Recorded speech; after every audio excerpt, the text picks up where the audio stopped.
Alright guys, today we're going to talk about upgrading the stock fuel system in your Cavalier or Sunfire. This pertains to pretty much any year of Cavalier or Sunfire. Maybe not some of these super early Cavaliers, but the process will basically be the same. This is one of the later model plastic tanks, but the steel tanks are pretty much the same process. The pump that I like to use now is the Quantum Fuel Systems 255 pump. There's the part number there. The reason I like using this pump is it is a Venturi style pump, and I'll show you what I mean by that once we get the sending unit out. I have used the Walbro 255 universal pump in my tanks in the past, and there is some modifications required to making that work correctly, but I do like to use the Quantum now because it is a more or less drop-in application. Once you've got the tank on the ground in front of you, clean it off. Don't even take that ring off until you blow all the crap that's on the top of the tank off. I usually use my blowgun or the garden hose if it's really nasty, and typically there is a lot of debris on the top. You do not want that falling down inside the tank. I will show the process of removing that.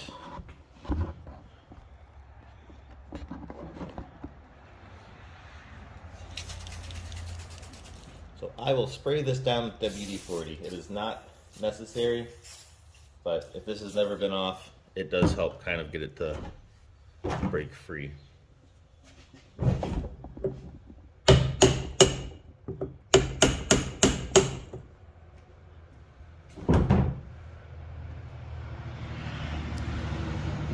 As you can see, this ring will rotate in one direction and it goes underneath these little lips. I don't have it fully rotated yet, but just to show you what you end up needing to do. That worked out really well for me. To be honest, that was probably the easiest one I've ever removed. You may need to fight with it a bit more. Probably gonna have to work your way from like this tab, and just slowly rotate this ring around. But that's what happens there. It is spring loaded in the tank, so you'll take the ring off. Hard to do this one-handed.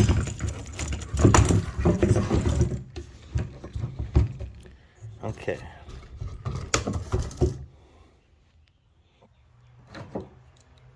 Alright, just to show, this center line here will come off. This center line connects to the breather tube on the top of the tank. When you look at it, there are two sides that you can squeeze. Get my pliers in there, and then you can work the line off of the sending unit. It's also very difficult to do single-handedly. There we go. Okay, line is off. These are what you want to squeeze. I use vice grips. I don't vice grip them down.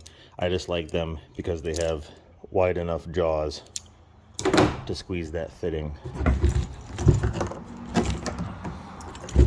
Okay, ring is off. Sending unit you can pull out, and you have to be careful because the float is on the back side here. You kind of have to finagle it around to get it out without destroying that float.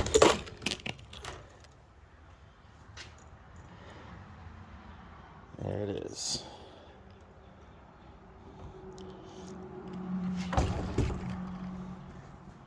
One other thing that I will point out while this is apart, if you ever have a problem with filling up fuel in your Cavalier Sunfire and you have to pour very slowly or the gas comes rushing back out of the filler neck, odds are the anti-drain back valve, the rollover valve, there is likely going to be 1,000 cuts in this video because I just cannot talk today and I keep getting loud traffic driving by.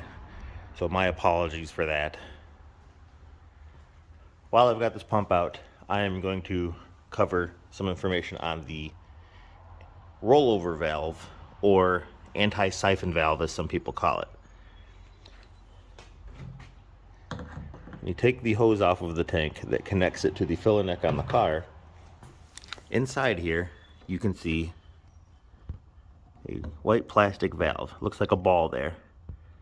And then you see these rectangular windows on all the sides of the tubes. Those windows are where the fuel will go when you're filling up into the tank. That ball is in the retracted position right now, that valve. If you were to roll the car, that valve will move towards us and block those ports, preventing fuel from gushing out of the tank at an alarming rate.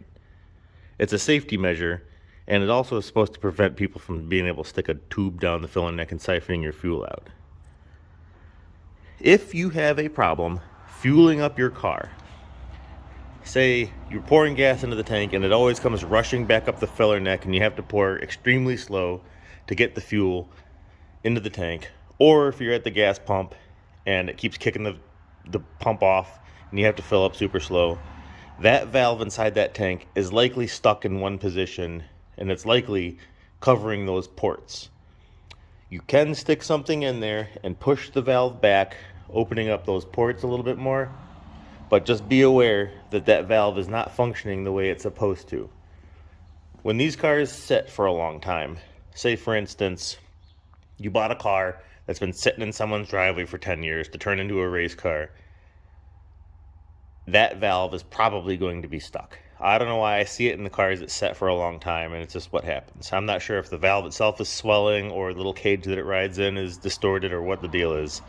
I've tried cleaning them up, spraying WD-40, pressure washing them, but once they start sticking, they just tend to not really work properly. So if you push it back, yes, you can fill up the tank quicker without any issues, but if the car does roll over, it's going to pour fuel out of that quite aggressively. So some food for thought on that. We'll move back over to the pump here. I'll show you.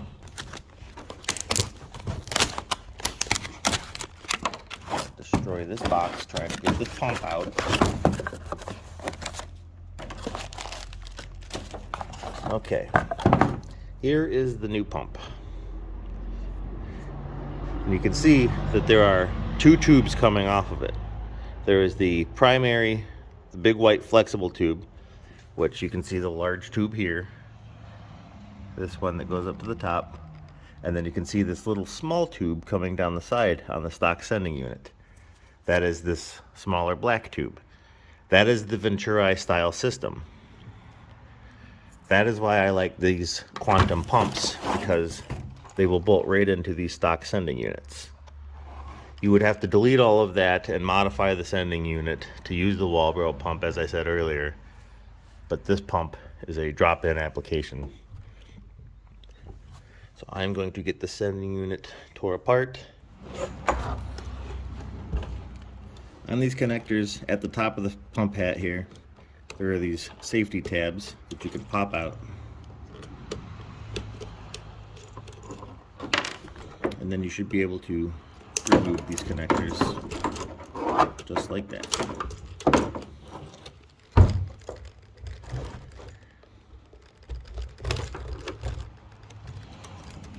Around the pump, you can see these tabs here. You can start them one at a time.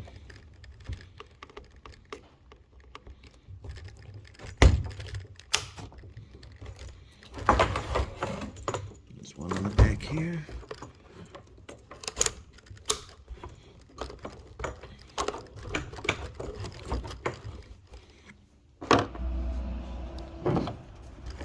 Alright, now you can pop these wires off the top of the pump motor itself, and then the level sending unit. Let's see if I can't. There's a little tab that holds it in place. Push it lightly, slide it up off of there. All your electrical wiring is off the pump now. Now we will work on the Venturi tube here. You pop it out of the little groove holder that it has. At the very bottom here, there's a little tab, just like the upper hat, push the tab in and very carefully work it out of there.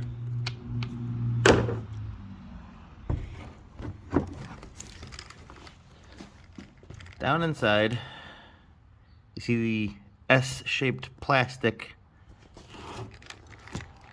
It's like little squiggle looking jobs there. They connect the center part that holds the pump motor to the outer shell. They're basically like a spacer. And if you can tell, they just kind of ride in like a track. And I'll see if I can't get this out in one motion. They will be stuck in there, so you'll probably want to grab some pliers and work them up slowly. Well, I guess mine just came right out. Alright. Alright, I'll show a little more in depth here now that it's out.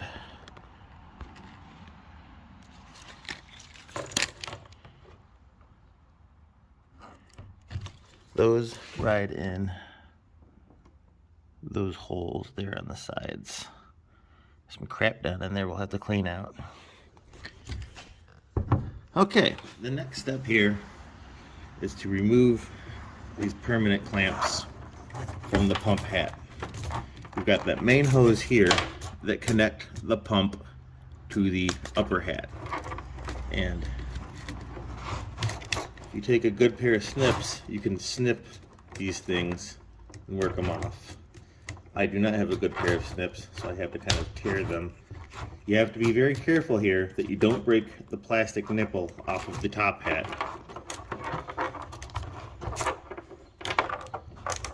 I just slowly and carefully work back and forth until that thing shreds.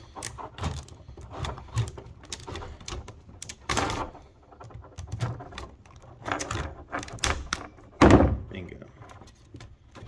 Alright.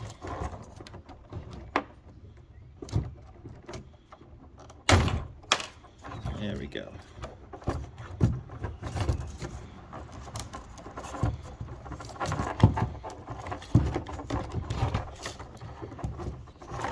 Alright, clamp is off.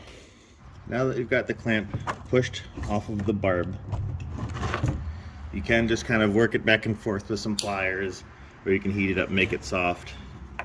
I like to just grab a nice sharp box cutter and make a little slice in it.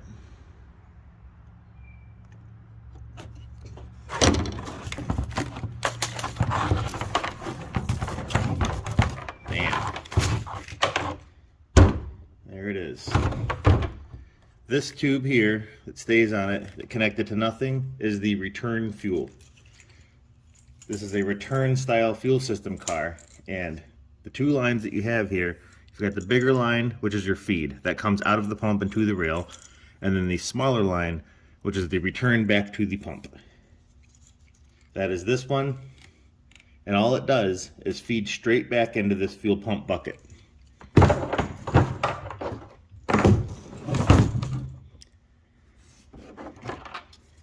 So now we have the original fuel pump in the retainer housing for the motor that we need to use. This fuel sock is basically garbage to us now. There are clips at the bottom that, since I'm not going to reuse this ever, I'm just going to destroy it to make it easier to come off.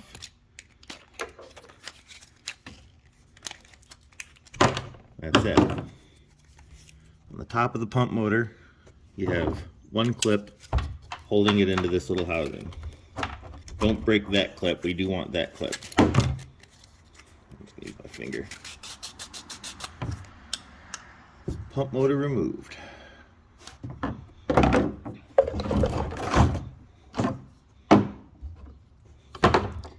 The end of your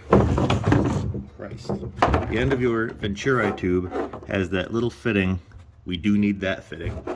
I'm going to do the same thing I did to the main line and just put a little slit in it. Pop it off of there. And this is garbage. Now I'm going to take the motor retainer and I'm just going to clean all the crap out of it with some brake clean.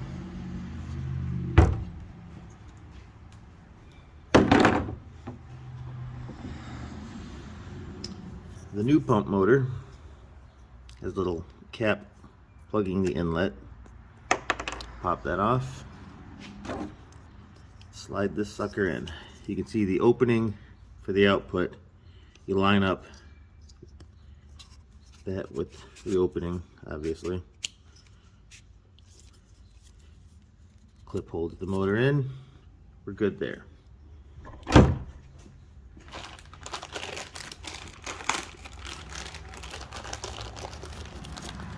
There is this sleeve, which is part of this being a universal kit, is more or less an adapter that would have gone around the pump motor if it fit loose in this retainer. We don't need that. Here's the wire harness adapter. As you can see, it is the same as the stock wiring, which is very nice. The only thing is it does not come with the sending unit pins in it. So I guess I will burn that bridge when I get to it. Then we've got hose clamps. And then we've got the fuel sock that goes on the end of the fuel pump.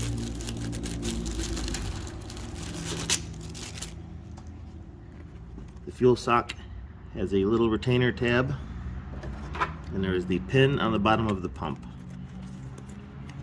And that should be pretty self-explanatory. Just push it on there real good. Every loud shitbox is going to drive by today. Okay. Go ahead and set this down.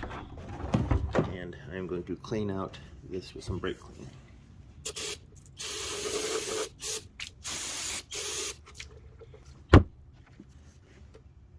In a stunning effort of good enough, I think this is ready to drop the pump in.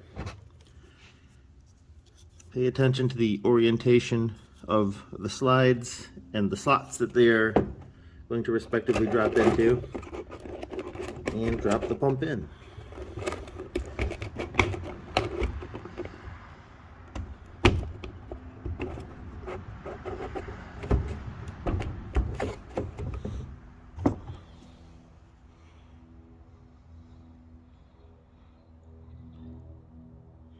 Beautiful.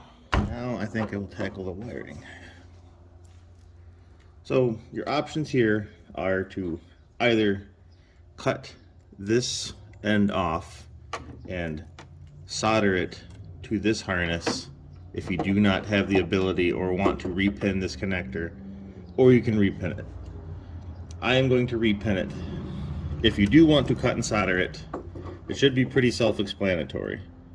So you would cut the spade terminals off of this, or you could put them straight to the pump motor, but I would rather use the factory connector. And it would be black to black, and then the gray to this yellow wire. Since I am repinning it, I will show you how to do that. On the back of this factory connector, there was a lock tab, much like the one that you removed to remove this connector from the top hat. And you can just carefully work it out with a screwdriver.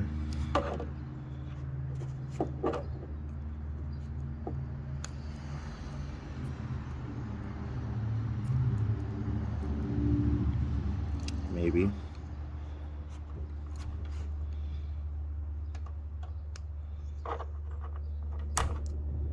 There it goes.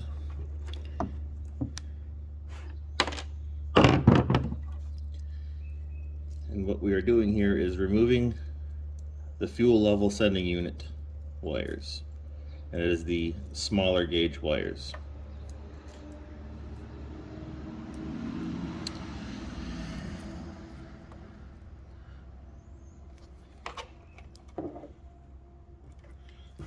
So I am an automotive electrician by trade, so I have a depinning kit.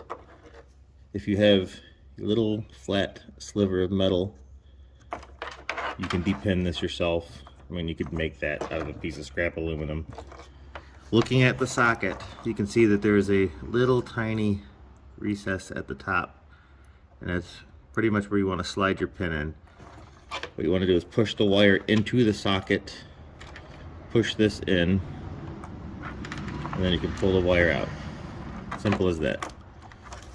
Looking at the wire here, I'll bend it back a little. That is the locking tab right there. So when you're trying to pull it out, that tab is hitting the plastic. So when you're sliding in this, it's pushing that tab down and keeping it from popping out. Simple as.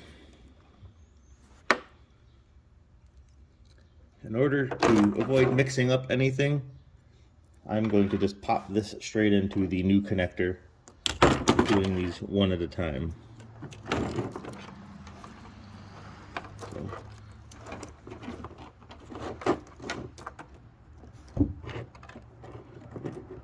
this connector here, I removed it from here, it's going here.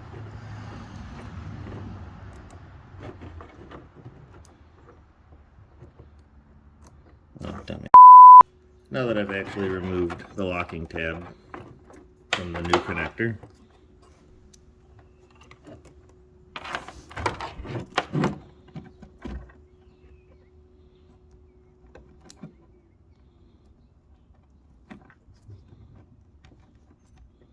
get in there.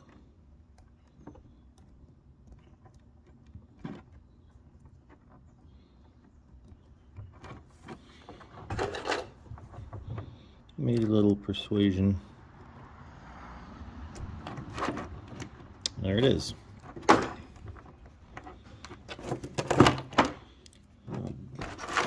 Pen the other one.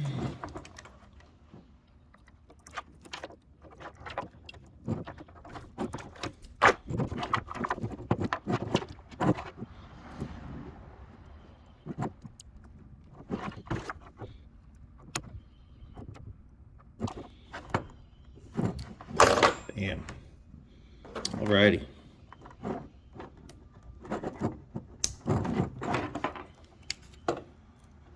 All 4 wires. Now I will plug in the fuel pump motor.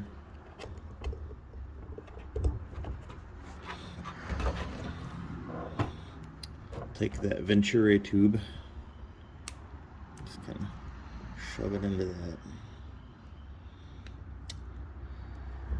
Or not. We're going to heat that up and stretch that around that. I'll come back to that. Alright, what I will do, slide this hose clamp over the output line. We will reconnect that to the top head.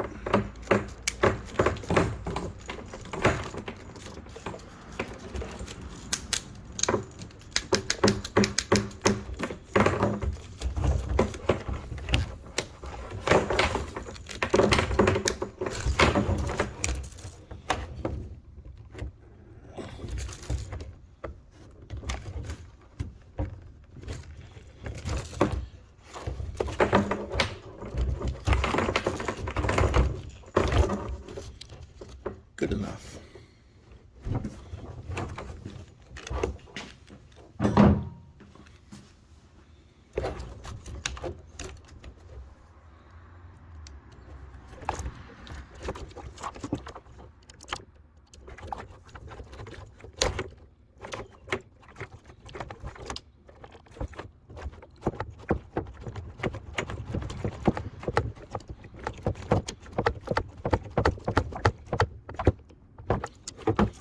You don't have to go insane cranking down that hose clamp, just enough that the hose doesn't rotate in place. Alright, now I'm going to snap the 2 halves back together.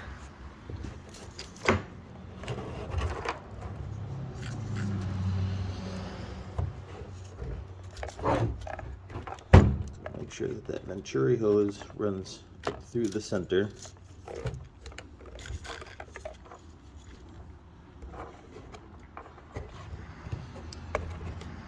Second thought, I'm going to remove the wiring.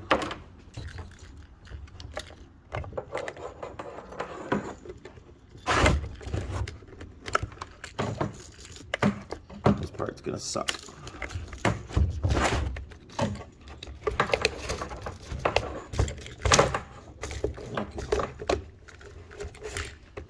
going to be a few things fighting you here. The new feed hose and the springs. There we are. Put back in place.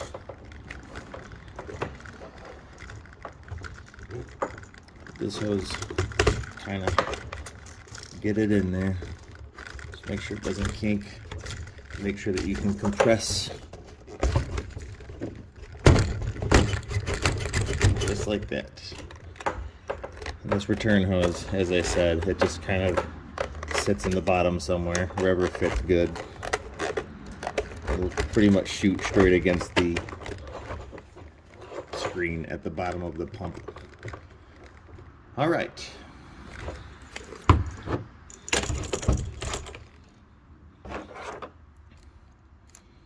Now I will slide the level sender back into its little track. All right. Take the wires and put them back into their little slots. And we'll put this connector back on top.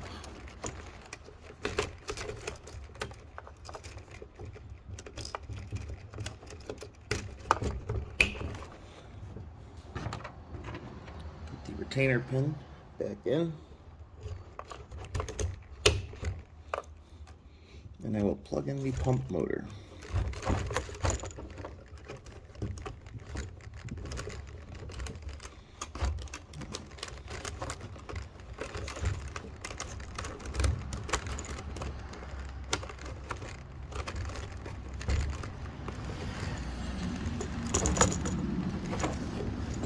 Okay, now it's time for this Venturi tube. I have to figure out how to get this into that, and it is going to take some heat. Okay.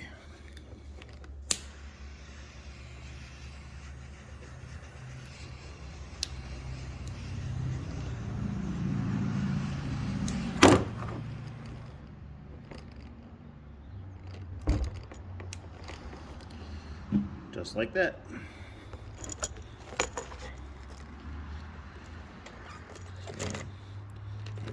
Snap that back in. We will kind of stuff this Venturi hose into its little retainer trough. I don't know that it's going to stay in there very well, but let's try.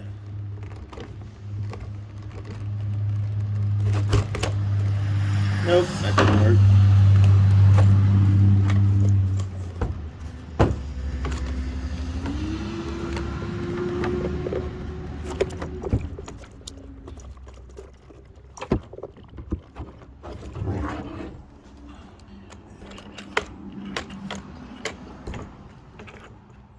Once again, in a stunning effort of good enough, I think I'm happy with that. And it's effectively the finished product. So I got that Venturi tube tucked in there a little bit nicer. I actually ran my little torch up and down it a few times to get it to settle into its new home. What you want to make sure of is that the sending unit lines, the wires there, don't interfere with the movement of the float at all. That the Venturi tube doesn't do the same, and that the main feed line in there, the white line, isn't pinched shut.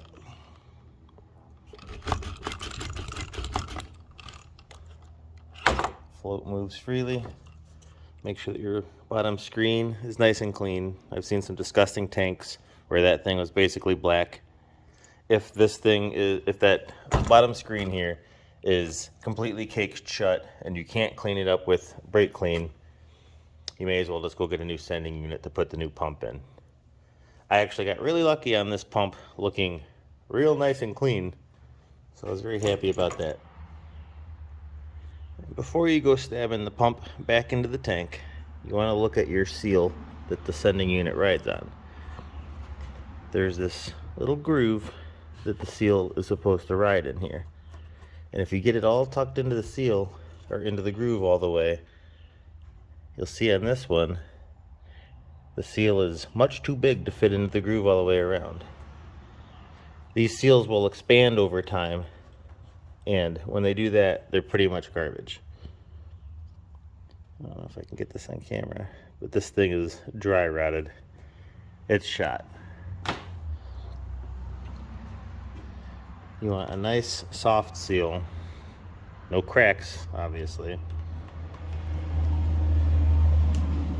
and it should set in that groove evenly all the way around, just like that. When you're putting this thing in, just keep in mind where the sending unit is supposed to face, and these lines do not face straight back. They are clocked, and you want to watch your pickup fuel sock and the sending unit float. Carefully work them into the tank. It'll take a little bit of finagling.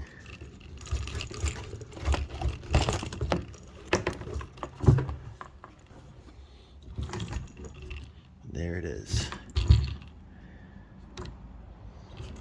Now it's a matter of squashing it down and putting that ring on, which I will do real quick. Alright, I slid the ring over the lines. You can see the tab here on the sending unit is going to land right between two of the locking tabs. So get that centered up, kind of push it down with your hand, and then you should be able to, it's also very difficult to do one-handed, rotate that ring ever so slightly and it'll stay in place. Now I'll get the chisel and the hammer and I will tap this ring the rest of the way on. Alright, sending unit lock ring is fully seated and locked in place. You can see that the ears on the locking ring are fully seated against the tabs on the tank flange. So that's not going anywhere. The vent tube is reconnected. Now I'm going to install the pump harness. There is a jumper harness that will run from the sending unit to a connector here that connects into this, which would be in the floor of the car. You will see this from the back seat area of the car. If you take the seat cushion out of the back, this comes to the floor, and then there's a harness that runs to the main body harness. This is an aftermarket sending unit. Someone has replaced this in the past, and I know this because this is the new pump connector, which is a flat 4-pin. An OEM connector is actually a square 4-pin. These connectors have been known to melt. They don't really support the amperage required, especially if your pump motor is getting old. They tend to melt. So new sending units, more often than not, will come with a pigtail like this. If you ever encounter a car where the new fuel pump does not match the harness in the car, you're going to need to pigtail it. The issue here is that someone has spliced this onto the factory jumper harness with butt connectors. I can feel them under this electrical tape, and that just doesn't fly. This 255 pump is going to pull more amperage than your stock pump will, and it is good practice to upgrade. At the very least, I would solder these wires. In the race car application that this is going in, I am going to lop this off, and I'm going to run the hot line for the pump motor straight to the fuel pump relay itself. The negative I'm going to run straight to the battery itself, and then there are two other lines in this connection for the fuel level sending unit. Those two lines I will extend wire all the way out of the antenna hole on the back of the car, and then I will put butt connectors on that, and then I will glue it so that the butt connectors kind of protrude out the antenna hole. And the reason for this is you can take a multimeter, set it to the resistance scale, and get a reading of how much fuel is in the tank. I don't run a stock instrument cluster in my race car, so since I'm not using a fuel cell, this is just a good, quick way to actually measure the level of fuel in the car. I don't have to keep the tank constantly full all the time to know that I've got fuel. I can post a link to a video that I've done about that we did a long time ago, and I can give you the resistance specifications so that you know what to look for as far as a full tank or an empty tank. But as far as this is concerned, don't butt connect this crap. Get yourself some good 12 gauge wire, at least 12 gauge I would say. Run it straight to your fuel pump relay. Or if you're building this in a streetcar scenario, solder these connections. Don't butt connect it. And I think I will pour some fuel in this tank and prime it just to see what the output looks like. Alright, I've got Operation Fireball set up here. Show you guys the fuel pressure that this thing makes and how the multimeter can read the resistance of the fuel level sending unit. Right now I have a original Cavalier return style fuel rail hooked up straight to the sending unit, just so that I can use the shader valve with my fuel pressure tester. I have a power supply to run the pump, and I've got my multimeter on the resistance scale hooked up to the fuel pump lines. This is the pass-through that comes through into the car underneath the back seat cushion, and if I can see it here, the row of wires closest to the edge here in the blue connector are all the wires that you're going to need. We've got this thicker gray line, that's the positive voltage for the fuel pump. There's a fatter black wire, that's the ground for the fuel pump. And on the factory harness, that wire runs to a ground bolt that is just to the left of the driver's seat. And a lot of guys will go into these race cars and start chopping out a bunch of wire harnesses, and the car won't start. And 9 times out of 10, they end up cutting that ground, and then the fuel pump becomes ungrounded. So you'll want to make sure that that big black line there has ground to the chassis, or preferably straight to the battery. The gray line should go straight to your fuel pump relay. The other 2 wires on that row are a purple wire and then a smaller black wire.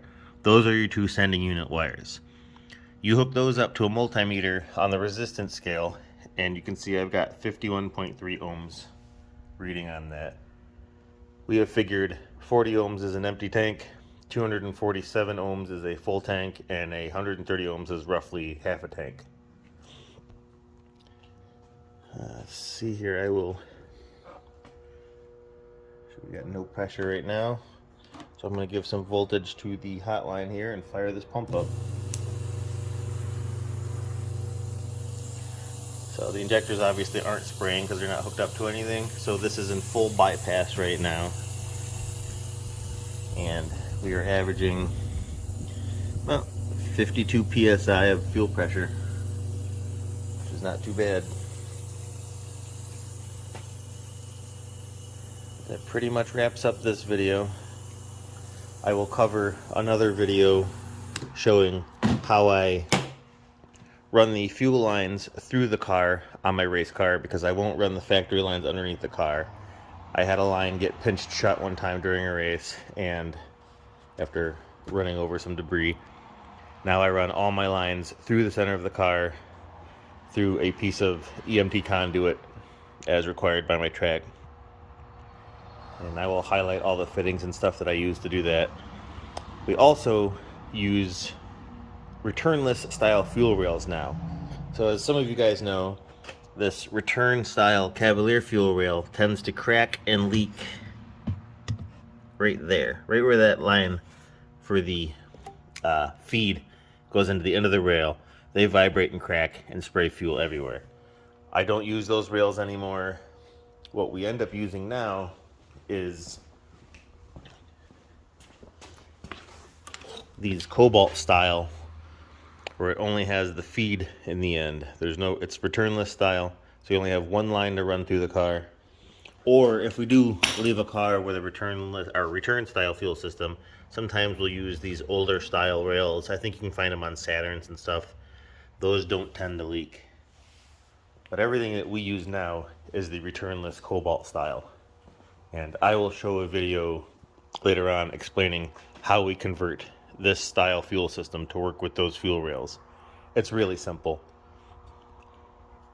And I think this video has run on long enough.